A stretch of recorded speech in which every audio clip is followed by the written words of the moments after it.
नमस्कार मित्रांनो, स्वागत आहे पुन्हा आपल्या भावाच्या युट्यूब चॅनलवरती।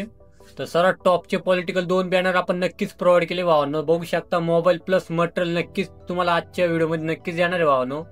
बाकी जिप फाईलची क्रिएट केली, जिप फाईलला सांग की पासवर्ड टाकला, 3 स्टेप मध्ये आपला पासवर्ड आहे। फक्त व्हिडिओ शेवटपर्यंत बघा, ठीक आहे। तर अशाने फाईल आपले बॅनर आहे, तर अशाने घेतो फोटोशॉपला ओपन करू। तर फोटोशॉपला ओपन केल्यानंतर हा आपला पहिला बॅनर आहे आणि दुसरा आपला हा बॅनर आहे।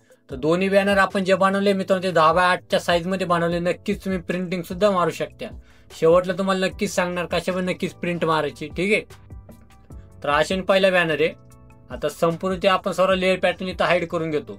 तुम्हाला एकही गोष्ट दाखवतो आपण कोणत्या टाईप कशापणे आपण संपूर्ण त्या गोष्टी ऍड केल्या, ठीक आहे। हे संपूर्ण मटेरियल तुम्हाला याची क्वालिटी प्रोव्हाइड होणार आहे। सगळ्यात मेन मुद्दा असा आहे भावना, आपण 10x8ची साईज क्रिएट केली आहे, ठीक आहे। इथं इमेज मध्ये येतो, इमेज साईज मध्ये जातो। तर हा तुम्हाला पॅनल दाखवून दिलं, वरती 8 टाकलंय, हाईटला 10 ठेवलंय, रेझोल्यूशन 300 ठेवलंय, बाकी इंचेस मध्ये डिझाईन ठेवली, ठीक आहे। तर अशी मी आपण साईज क्रिएट केली। तर साईज क्रिएट केल्यानंतर सर्वात मेन मुद्दा आपण इथं असा नॉर्मली कलर घेतलाय। आता हा कलर आपण सर्वात टॉपच्या वेबसाईट वरून घेतलाय, म्हणजे पिंटरेस्ट, ठीक आहे। तिथून आपण हा कलर यूज केला, त्याला थोडं फिल्टर मध्ये ब्लर मध्ये जाऊन गावसन ब्लर मारलंय। या टाइप मध्ये थोडं पॉलिटिकल वाटावं, ठीक आहे। पॉलिटिकल म्हटलं की जास्त गिचमिडी नाही करायचं बॅनरला, ठीक आहे। नॉर्मली सिंपल ठेवायचं, म्हणजे जेणेकरून ते ऍक्टिव्ह वाटतो। त्यावर आपण इथं 2 असे शेप मारले सर्कलचे, ठीक आहे। हे तुम्हाला शेप मी देऊन टाकले, काय विषय नाही। बाकी इथं आपण असं नॉर्मली XYZ दादाचा फोटो घेतलाय, ठीक आहे। बाकी शेप वगैरे मारले, हे संपूर्ण त्या फोटोशॉपवर आपण क्रिएट केलंय, ठीक आहे। हे तुम्हाला दाखवतोच पुढं या टाइप मध्ये। तर अशाने आपण संपूर्ण इथं पॅनल समजा हाईड इथं ऑन करून घेतो या पद्धतीने, ठीक आहे। अशाने आपण हा बॅनर इथं संपूर्णच्या लेअर संपूर्णचे हाईड करून पूर्ण ऑन करून घेतले। आता याच्यात जे आपण रोहित दादा पाटीलना ऍड केलं ते युनिकोड आहे भावानो। ते जर तुम्हाला चेंज करायचं म्हटलं तर इथं समजा आपण त्या नावाला इथं अनलॉक करून घेतो या टाइप मध्ये, ठीक आहे। आपला हा ग्रुप येतो त्या नावाचा, ठीक आहे। त्याला अनलॉक करून घेतलं, ग्रुप ओपन केलाय। तर समजा रोहित दादा जे नाव आहे त्यावर डबल टॅप करा, विंडोज मध्ये या। विंडोज मध्ये आल्यानंतर तुम्हाला ग्लॅपचं ऑप्शन आहे, या ग्लॅपच्या ऑप्शनच्या मदतीने नक्कीच तुम्ही इथं युनिकोड टाईप करा।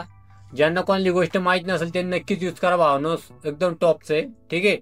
काम झाल्यानंतर संपूर्ण ग्रुप लॉक करून टाका, म्हणजे जेणेकरून आपलं कोणती गोष्ट इकडे तिकडे न होणार या हिशोबाने नक्कीच ते लॉक करून टाका। बाकी त्याच्या खाली जे आपण यांची इंस्टाग्राम रजिस्टर पदी बिनवर निवड झाल्याबद्दल हार्दिक अभिनंदन। XYZ आपण टाकलंय, हे कुठल्या प्रकारचा आपण काय आपल्याला भावने बनवण्याचा प्रयत्न केला मी संपूर्ण, ठीक आहे। त्याच्यामुळं याच्या खाली जे आपण तो फॉन्ट यूज केलाय संपूर्ण तो पॉपिंग फॉन्ट आहे, नक्कीच तुम्ही ते टायपिंग करून नक्कीच यूज करा, तो पण तो काय विषय नाही। त्यानंतर आपला असेल पहिला बॅनर आहे। संपूर्ण बॅनर झाल्यानंतर काय करा माहिती, इमेज मध्ये इमेज साईज मध्ये जा। जर तुम्हाला या बॅनरची तुम्हाला प्रिंट मारायची असेल तर रेझोल्यूशन 300 ना भावानी, तर हे 500 किंवा 800 करा। यांनी संपूर्ण त्या बॅनरला क्वालिटी वाढणार, तुमची प्रिंटिंग याची क्वालिटी मध्ये नक्कीच प्रिंट होणार, ठीक आहे। तर अशाने आपला पहिला बॅनर आहे। तर दुसरा बॅनर आपला हाय भावानो। तर दुसरा बॅनर बघू शकता आपण त्याच टॉपिक वर नक्की बनवायचा प्रयत्न केला, फक्त थोडंसं इथं पॉलिटिकलचे जे बॅकग्राऊंड वगैरे ज्या गोष्टी बनवते थोडं नॉर्मली ते चेंज केलंय मी, ठीक आहे। तर त्यामुळे इथं बघू शकता आता संपूर्ण हा जो फॉन्ट आहे हा सुद्धा युनिकोड आहे। बाकी जे खालचं नाव वगैरे ते आपलं पॉपिन्स आहे, आणि बाकी संपूर्ण टेम्पलेट वगैरे तुम्ही नक्की तुमच्या हिशोबाने टाकू शकता। त्याच्या खाली नाव वगैरे संपूर्ण तुम्हाला एडिटेबल PNG भेटणार आहे भावानो, त्यामुळे तुम्ही काही काळजी करू नका। संपूर्ण ते HD क्वालिटी मटेरियल आहे आपलं। तर अशाने बघू शकता शेवटला आपण इफेक्ट मारला या पद्धतीने, हा यूज केला आपण इथं खालून। इथं कर्व्ज मध्ये आलं, कर्व्ज मध्ये आल्यानंतर इथं आउटपुट आणि इनपुट भावना डार्क करताना आउटपुट थोडी लाईट देतंय, जसं की मी इथं आउटपुट वाढवलं, हे बघू शकता बॅनर डायरेक्ट आपली लाईट आली। तर या पण तो इफेक्ट यूज करायचा, ठीक आहे। आपण तो डिलीट करून टाकला। तर संपूर्ण हा पण बॅनर, तर फाईल मध्ये या, एक्सपोर्ट मध्ये आल्यानंतर सेव्ह पर वेब जायचं, इथं ओरिजिनल म्हणा, यापर्यंत सेटिंग ठेवून नक्कीच हा बॅनर सेव्ह करा। पण जर तुम्हाला हा बॅनर प्रिंटिंग मारायचा असेल तर इमेज मध्ये इमेज साईज मध्ये जाऊन याचं सुद्धा रेझोल्यूशन हाय करा। बाकी याला सुद्धा इंचेस मध्ये ठेवलं, पिक्सल इंचेस केलंय। आता भरपूर जणांचा प्रश्न असा आहे की दादा आम्हाला प्रिंट मारायचे असल्यावर सिमायके कसं करू बा, या आम्हाला प्रश्न आहे। तर काय करायचं भावना, समजा XYZ तुम्ही डिझाईन सेव्ह केली, तर फाईल मध्ये न्यू मध्ये जावा, साईज क्रिएट करता तुम्ही XYZ। आता तुम्हाला हाच बॅनर संपूर्ण तुम्हाला सिमायके मध्ये करायचा आहे, तर याची साईज आपली आहे 10x8। तर इथं आपण 10x8 ला आलो भावानो।